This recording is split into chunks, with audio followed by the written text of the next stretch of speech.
அவர்களுடன் இவ்வாறு இயேசு பேசிக் கொண்டிருந்த பொழுது தொழுகை கூட தலைவர் ஒருவர் அவரிடம் வந்து பணிந்து, என் மகள் இப்பொழுதுதான் இறந்தாள். ஆயினும் நீர் வந்து அவள் மீது உம் கையை வையும், அவள் உடனே உயிர் பெறுவாள் என்றார். இயேசு எழுந்து அவர் பின்னே சென்றார். இயேசுவின் சீடர்களும் அவரை பின்தொடர்ந்தனர்.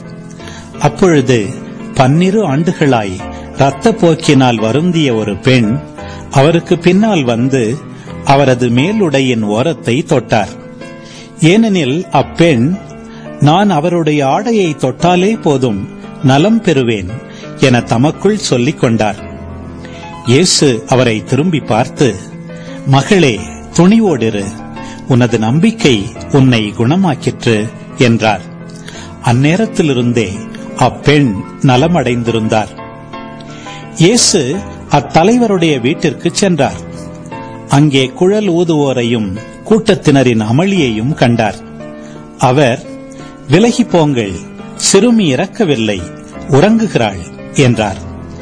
அவர்களோ அவரை பார்த்து நகைத்தார்கள். அக்கூட்டத்தினரை வெளியேற்றிய பின் அவர் உள்ளே சென்று சிறுமியின் கையை பிடித்தார். அவளும் உயிர் பெற்று எழுந்தாள். இச்செய்தி அந்நாடெங்கும் பரவியது.